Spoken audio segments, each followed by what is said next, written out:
Hi, my name is Matt Clark. I'm Assistant Professor of Practice at the University of Texas at Arlington.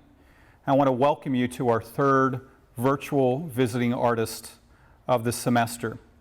I'm delighted today to have Fahamu Pecou with us today, coming from Atlanta, and I'm here in Dallas at Conduit Gallery.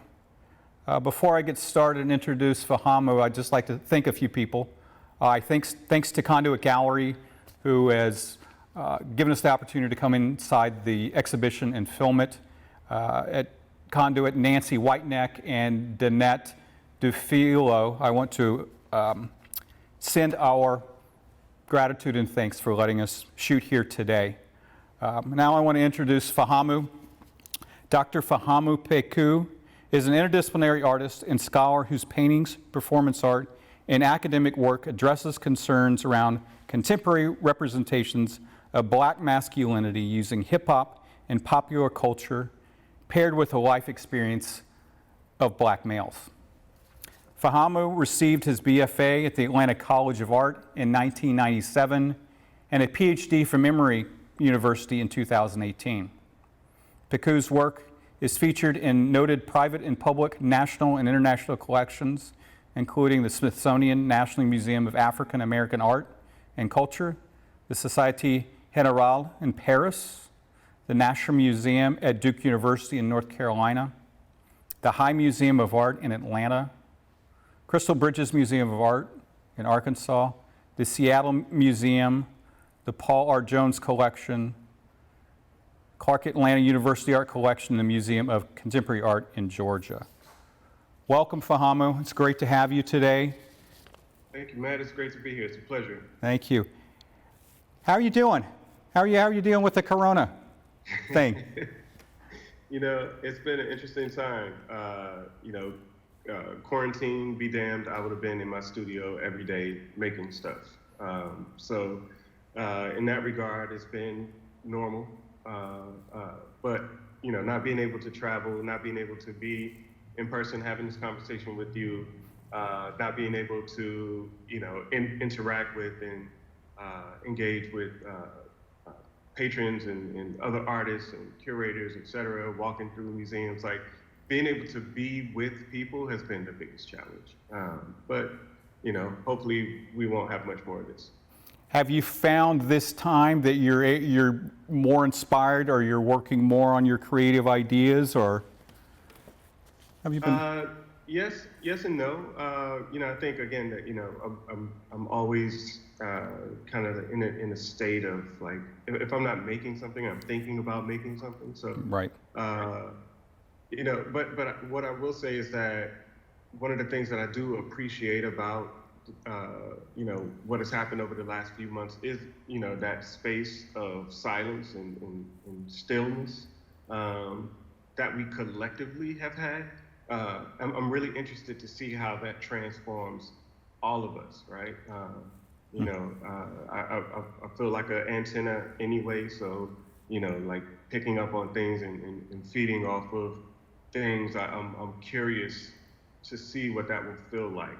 Once people are able to begin to move again, how they will have been changed by the stillness, by the opportunity and the privilege to kind of just not have to do anything for a moment. That's interesting, and it makes me think of a statement that I read by Ufon, the Korean artist based in Japan, I believe. And he had a statement for the corona or the COVID, and his whole position was, this is an opportunity for all people, for mankind to reconnect and to reconnect with nature. Yeah. So I've been joking around. I've been calling it like a hard reset. Your laptop crashes, your modem crashes, you unplug it. As we just had a little hiccup in our talk. So unfortunately, we're not able to bring this live to everybody today. We're here in Conduit, a beautiful gallery in this great space with 7 of your works in the exhibition called Trapademia 3, 7 African Powers. Tell us about that, and let's talk about this show. Sure. This iteration of Trapademia, as you alluded to in the title, Trapademia 3, is the third iteration of a concept that I've been working with and working through for a few years now. Trapademia is a concept that gets its name from trap music and trap culture, which is like popular aesthetic within hip hop or within Black popular culture.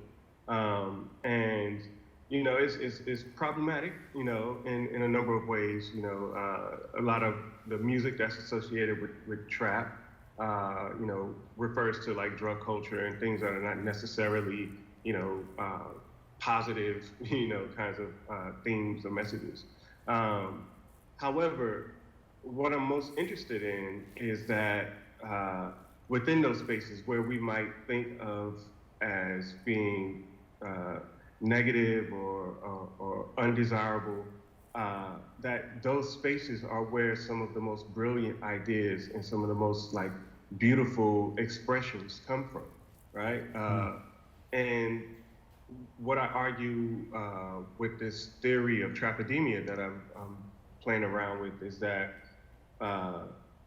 these spaces that we call the trap, these spaces that we kind of write off, you know, are actually breeding grounds for brilliance, right? And if we study those spaces, we will, you know, begin to have, you know, we'll begin to have, you know, much broader conversations about the way that we interact in the world, the way that we see each other in the world. And you know, this, and I can think of a number of examples, you know, that I'm referring to when I say that. Like, for example, hip hop music itself, you know, was born out of poverty and trauma and oppression, you know, in spaces that have been written off by the larger society, right? But in the absence of the resources for instruments in school and music classes and art classes, you know, young people who created hip hop took the things that they had around them and transformed it into this transformative culture, right? And so my tagline for Trapademia is casual, causal, Black brilliance. I love it. And you know, seeing these colorful paintings around this room, I can't help but think there's some kind of celebratory aspect to these as well. You know, Yeah, they're in these confident, you know, kind of Superman-like poses. Maybe can you go into detail about that a little bit? Yeah, for sure. So with Trapademia 3, you know, I subtitled it to 7 African Powers. And one of the things that I've been interested in and working with a lot in my work is what I call African cultural retentions. So looking at the ways that African expressions in terms of body language, in terms of fashion, you know, style, music, art, whatever, how they continue to manifest in, you know, contemporary bodies, right? And again, in bodies that are often written off by society. And so what I've been trying to do is, you know, draw a parallel between the postures and the costuming and the, you know, the colors to specific orisha in the Yoruba pantheon. Yoruba is a spiritual system out of Nigeria and West Africa, which is also known as Ifa. In Brazil, they call it Candomblé. In Cuba, it's called Lukumi. And so it has like these different iterations as it's traveled around the world. But we continue to see expressions that are sort of reflections of the spirit of Shango, right? And the young man hanging out on the corner. We might see the energy of Ogun, you know, and the young mechanic that's, you know, working on his, you know, tricked out car, you know what I mean? And so, like, we're seeing all of these manifestations of these African powers in these young bodies that people often, you know, push aside or attempt to erase or deny or destroy, right? And so what I want to do is affirm them through these works, to say that, yes, you are powerful, yes, you are beautiful, yes, you are worthy, right? Those kinds of things. And the orishas are these 7 deities. So there's 7 different paintings here. Maybe we could go and talk about a couple in particular. Okay. And talk about the deities and maybe the impetus or process behind them. Okay. I have so many to start with. Do you have a preference? I'll go with number A Day All Day, 2020. Yeah. It has a image or a T-shirt with King across it. And I guess one of the questions I have for you is oftentimes we see you in these images or self-portraits. And I know I've known your work for quite a while, and that's kind of a constant. Maybe we could go into, why you're representing yourself. And I don't know if you have to go back and talk about your early days of when you did it on those magazine covers and used hip-hop marketing methods to do that.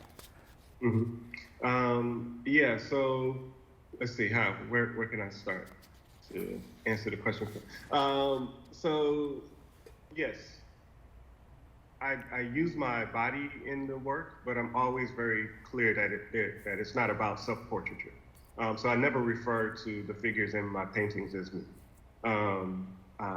They are ideas of Black masculinity. And this largely came about as a result of recognizing that most often my movement in the world is read and interpreted and dictated to me by other people's ideas of who I am because I'm a Black man, right? And so it doesn't matter that I'm Fahamu, I'm a Black man. And so all of the things that people have in their mind about who Black men are then projected onto me. And I found that interesting because, it obviously limits interactions that people might have with me or levels of intimacy that people might have with me because of their preconceived ideas about who I am, right? And so I began to explore that idea by performing to those stereotypes and performing to those readings and interpretations of Black masculinity as a way of sort of getting inside of the stereotype and exploding them from the inside out, all right? Because there would always be some slight shift to the stereotype. Like it's enough information that you feel familiar, but once you get deep enough into it, you realize that there's something a bit off about this. And then that's when it begins to open you up to now, who is this person? Like what are they trying to say? What are they supposed to be doing? And so I'm very interested in that. Like it's a much more, I think, subtle way to get people's attention, right? Rather than beating you over the head with, no, this is wrong. It's like, first I want to just unsettle you, and then you start to figure out that it's wrong on your own. Right? And so leading into the piece that you referred to, A Day All Day, that piece refers to one of the chief orishas or deities in the Ifa pantheon, known as Obatala. Obatala is the oldest and the wisest and the king of the Orisha. He's known for being the ultimate representation of like purity and goodness and light. His countenance, his garments are all pristine white. There's never a blemish, right? I wanted to convey that idea through, again, the use of color. So you see that white is a prominent color featured in that piece, in the T-shirt and the crown of cotton that he wears on his head. The idea, again, being that, where we come from, right? The memory of our enslaved ancestors and their labor, right? Was regal labor because they birthed kings. They birthed us to be kings and queens. And and again, these paintings are affirmations. Largely, they're meant to almost mirror the spirit and energy of the viewer, right? So I want young people to see, young people like me, young Black people, young any people, to look at these paintings and feel empowered, right? To feel that their position in the world is powerful. And I was going to say that because they have these poses, like I said before, and it feels like they're empowered people. Now, there's a lot of symbolism that I'm seeing in each one, and probably very specific references. Maybe we could go into one of those. And I know there's a great painting behind me with this mask.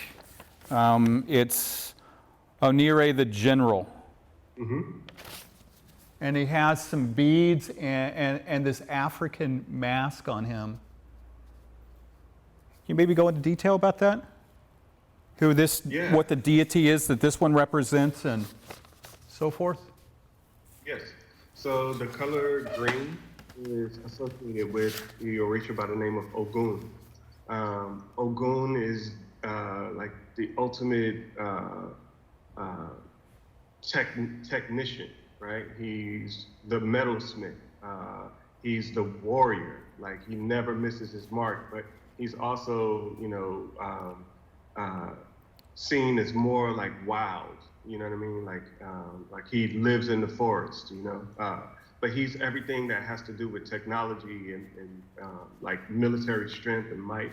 And so the word Onire actually means intuition in Yoruba. And with this piece, I'm thinking about the strength and thinking about strength and power, right? But nothing is stronger than this muscle, the mind, right? And as we protest, as we fight, as we struggle, as we vote, as we exercise who and what we are, right? We have to also do it with wisdom and intuition. And so I wanted to, kind of juxtapose like typical ideas about Ogun are always in always in the sense of just like his strength and might and wildness, But for me here, I wanted to also talk about, the brilliance and ingenuity of Ogun, right? Because he is also the very fine details, and when a sculptor is making art object, and they're carving into it, the very fine details, like that is the energy of Ogun, right? And so I wanted to, play on that idea with this piece. Wow. So I'm used to seeing the male figure in your work, and you talk a lot about the male masculinity. But I see two portraits or images of females in here. Can you talk how that kind of interrelates with the rest of the work? Yeah. So in everything in Yoruba cosmology, you have to have balance, male and female, off, on, good, bad, cold, hot, whatever, it's always about finding that middle. Right. And so, in speaking of Orisha, you cannot have a conversation, that doesn't evoke the divine feminine energy as well. And there are several feminine Orishas. There are also several iterations of some of the more commonly associated male Orishas with feminine qualities, right? And so it's always about striking that balance. But two of the primary Orisha in the Ifa pantheon are Oshun, who is known as like the goddess of all things good and sweet and joy, and she's like, represented by honey and flowers and bees and the color yellow. And then on the other side there is, or not even the other side, but also in that conversation is Yemanya. Yemanya is the mother. She's the ocean. Her color is blue. She is the giver of life. She's the one who replenishes us and restores us. And so, those energies, are also evident and present in our young sisters and queens, So I wanted to, again, just create these mirrors of the energy that we see in our young people, just as a way of, we talk about things like Black Lives Matter and stuff like that, right? But I think showing it is much more powerful, right? Mm-hmm. You can say it all day, but if you don't actually do it, right? And so the same thing, we talk about the young people having the kinds of support, that they need to be, strong and competent and, all these kinds of things, but we don't see it, right? So I want to show it. Mm-hmm. I'm looking around and I see you're using some of these symbols a couple of times, the cotton wreath and the African mask. Is there a reason to replicate it? Does that symbol mean something a little deeper to you? I mean, obviously I can understand them, but I'm trying to understand why you'd put that in like we have the male, right? Or the masculine and then in the feminine, they both have the mask. One has it on, one has it off. Mm-hmm. Yeah, the mask, the cotton, many of the elements that you see are nods to the ancestors. Right. Right. So cotton for the ancestor, our enslaved ancestors. The mask for our, more ancient ancestors. And so those, I find that my work is constantly in conversation with the ancestors in that way. In Ifa it's referred to as Egungun. And I've been doing a lot of pieces that are inspired by the wisdom of Egungun, the idea of Egungun, the ancestral connection, the thing that tethers us, between the spirit realm and the physical world. And so, yeah, I incorporate symbols like that to refer to the ancestors. And then you have the shell skirt and the shell, is it kind of a hat? Mm-hmm. Yeah. Are those another historical references? Yes. Again, just the shells have multiple meanings in the Ifa cosmology. And so it's just a matter of, again, adding in elements that suggest ancestor or suggest memory in conversation with these contemporary bodies. Again, this idea of balance, past and the present, or past and the future, that kind of thing. I'm interested in where the ideas are generated. I mean, it seems that you work in these series, this Trapademia 3, this is the third iteration. Where do they come from? It seems like you obviously do a lot of research, but maybe take me through that ideation process from when it comes, what you do to the final paintings that we're seeing here today.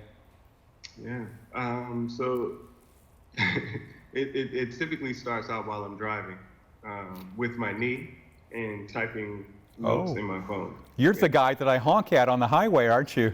That's me completely gone. Just hey, but they say that driving is a right brain activity, and that's why a lot of creative people find driving as a creative outlet. I heard that from Steven Spielberg. He says, that's where I get all my ideas. You're like Steven Spielberg. Yeah, makes a lot of sense. But yeah, I often get ideas while I'm driving or in a car,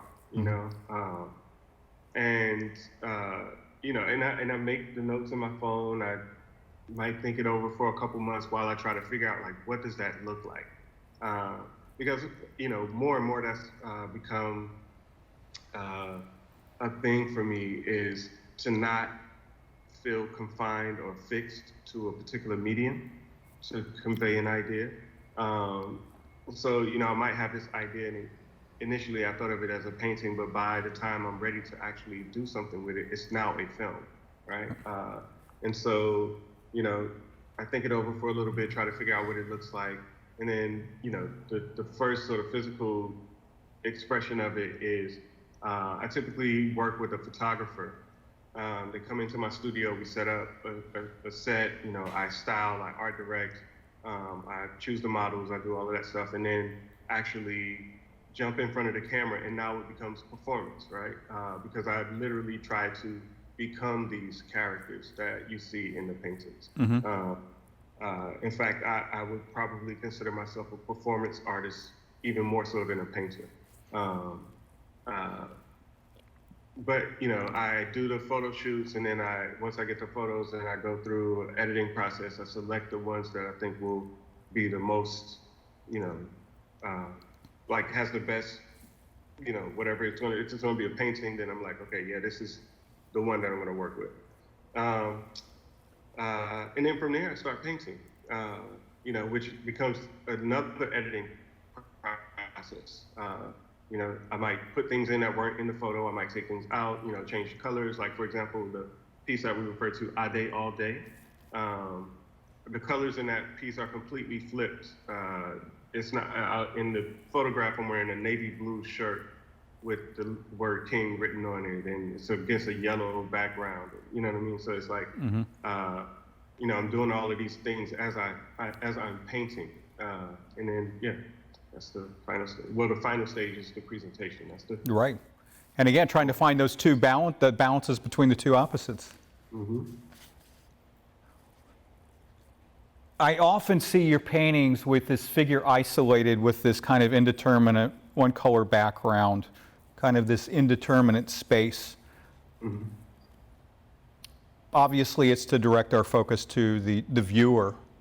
But I want to hear, you know, why for you do it, and do you want to just leave it as the information that we get from the person or the symbol of the person, and you feel that the background would take away from that interpretation that you want the viewer to get? Or You know, it's interesting because in the beginning, as you may know, like my early paintings was very, very dense with information, layers and layers and layers and layers.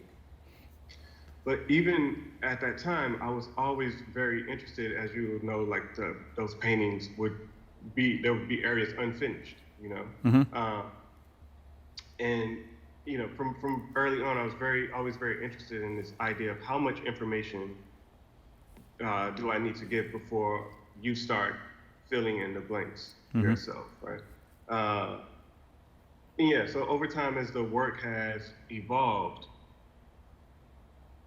the amount of information that I feel the work necessitates has become less and less, right?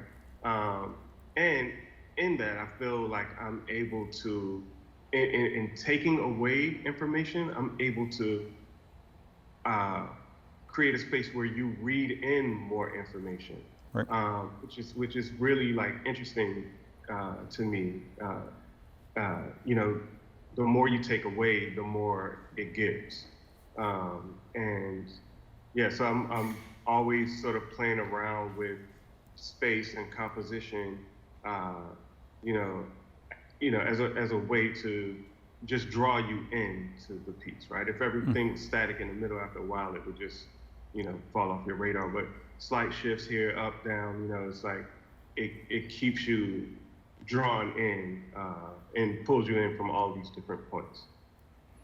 And so when you're setting up, do you have these poses in mind, or you know, I'm looking at Round the Way Ocean,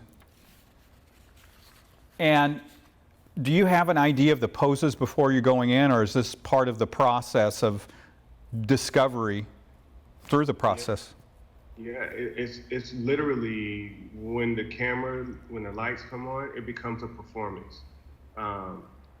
You know, I'm interacting with my models, I'm directing the models, I'm also modeling, you know, and it's, you know, music is playing and I go into character, and, you know, oftentimes I don't know what was shot until the end. Right. You know, because I just allow myself to be in a moment of performance. Every now and then I'll take a peek around the camera just to see if it's going in the direction that I like, you know. But yeah, it's all about, you know, discovery and performance in the moment. I'm interested in kind of these gazes, because you've obscured the faces of everyone. The only reason I could tell that it was you is because of your haircut. Could you go into that? Because we're not really seeing the picture, or there's this kind of facade in a way. You know, sunglasses, or looking away from the camera, or their backs facing the viewer. What is the impetus behind all that? of those are, again, playing around with the amount of information that's needed, playing around with ideas of obstinacy and defiance as a form of resistance. I think in some ways the poses are confrontational. They invite you in, but it's kind of in a standoffish way, which creates a tension. I think, again, like this is, what I mean about playing with the expectations. So it's close enough to what you might interact with on a day-to-day in terms of an ad or something like that. But there's something slightly off about it that triggers a different, thought process. And so I'm constantly playing with that again, in terms of the composition of the piece and, what's obscured, how much information am I giving you, yeah. Right. You talk a lot about these male black experiences and representing black masculinity. Is there something lacking in that black male experience that it motivates you to address it in your art? Obviously, I would say. Yeah. I mean, it continues to be, this is a watered down term, but problematic. The prejudices and fear and anxiety and all of these, degenerative and debilitating expectations of black masculinity that is projected, in our media is troubling.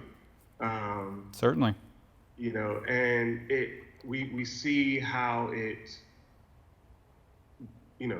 blossoms into all of these pathologies that we have in our society. I'm largely interested in understanding why we continue to adhere to those ideals, right? Like, yes, there are high statistics of black men living in poverty, but there are also, you know what I mean? But we focus on this part. Right. And I wonder what happens if we shift the conversation, Again, it's about trying to find balance in it, because I'm also not interested in promoting one over the other, right? Like, how do we change our narrative? How do we change our thinking around black male potential and opportunity? Because talking about it in as a lack is not inspiring. Right. I really enjoyed your TED Talk that you did. I think that was in 2018. And some of the things that you're just addressing makes me think of some of the specific things you said in that talk. Two things in particular that rang out. You said identity is shaped by the outside, and that what you're interested in doing is undoing those stereotypes of black masculinity. And I just thought that was really poignant in what we're discussing right now, and how I think important that is as for our culture to address that in a new way, in a different way, because it is problematic across the board, and it's just becoming more and more apparent as each day goes on. I mean, people say all the time that representation matters. Right? Yeah. And like that is the quote that you just referenced about identity being shaped by the outside. is really, it's evident. We all take our cues from things that we see around us in terms of how we see ourselves. But what happens when that image that is always projected outward is one of tragedy and trauma? Another thing that I wrote down is your interest in getting people to think differently about Black culture. And I know the people that will be watching this can certainly relate it now. And you're doing such an interesting way of communicating that through your art that I think is really so relevant today. But you do things beyond your art, and you give back, and I think that's an important thing that most artists consider and do.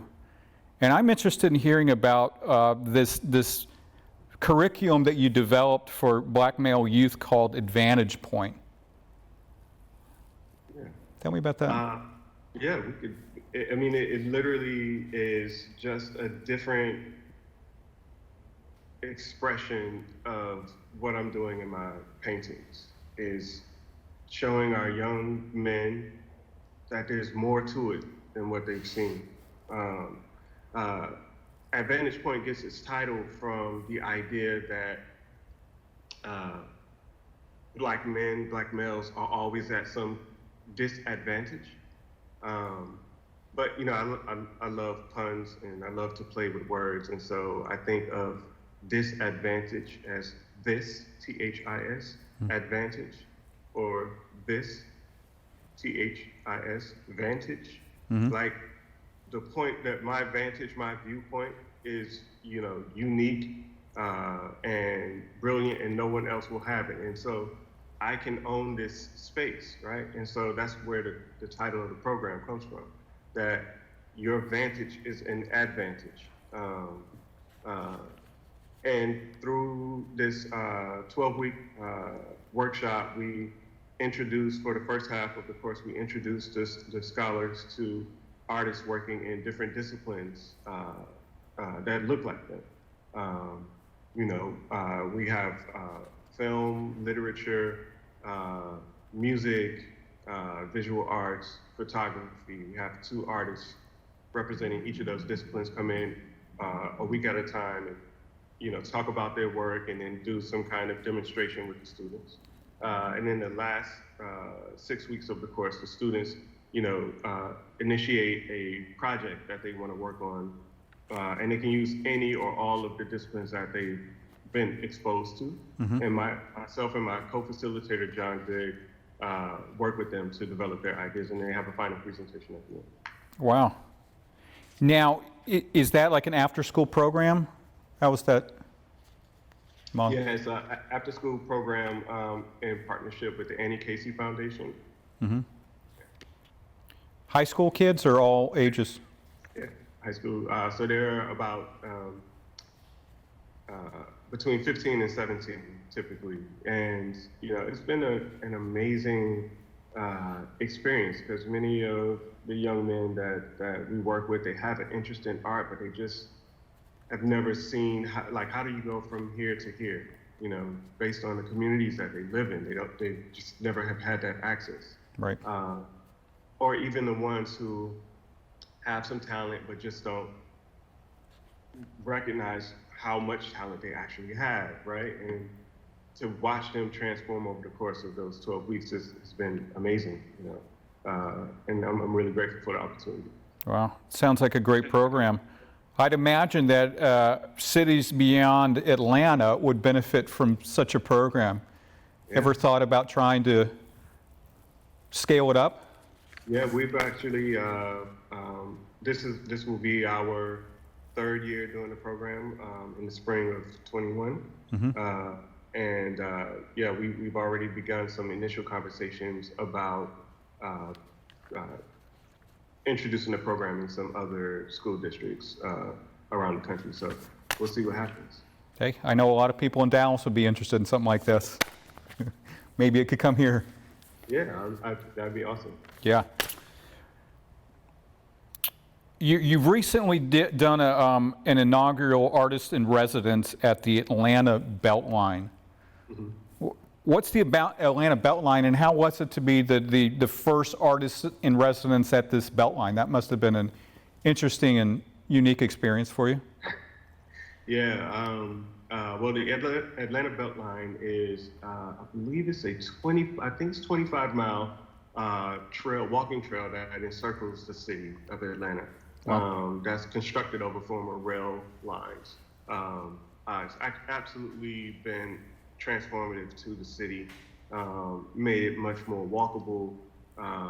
The Beltline on any given weekend looks like Bourbon Street in New Orleans is just packed with people and everybody's having a good time.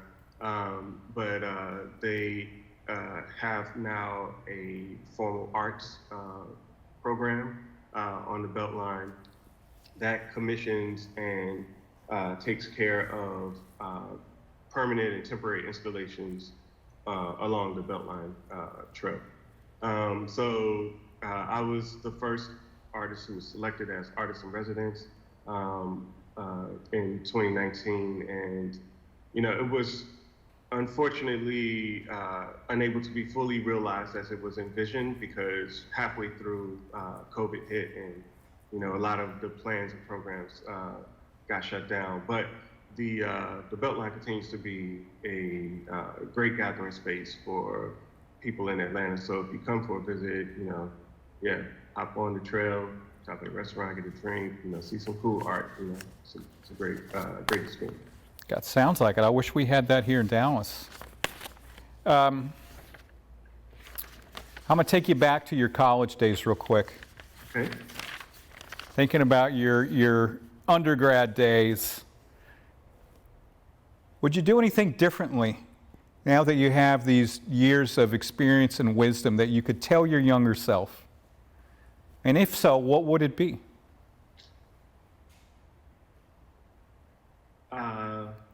The first thing I would tell myself is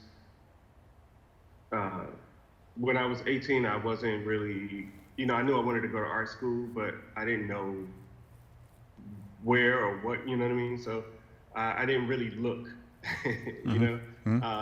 I was very fortunate that the Atlanta College of Art contacted me. I won a competition, a statewide competition, and apparently came on their radar, and they, came and told me about the school, and Wow. and I ended up here in Atlanta at ACA, and it was a great experience, or it became a great experience. In the beginning, it was kind of rough, but had I known what I know now, I would have looked around more to, really see what was offered, in terms of art schools, like in terms of which one I went to. The other advice I would give myself is to take it serious, Yeah. I think I spent a lot of time in school just having fun, right? And it wasn't until, and maybe this is everybody's experience or something, but it wasn't until after I got out of school and life hit that, I began to recognize the things that people were trying to teach me and show me while I was a student. What advice do you give to young people wanting to be artists today?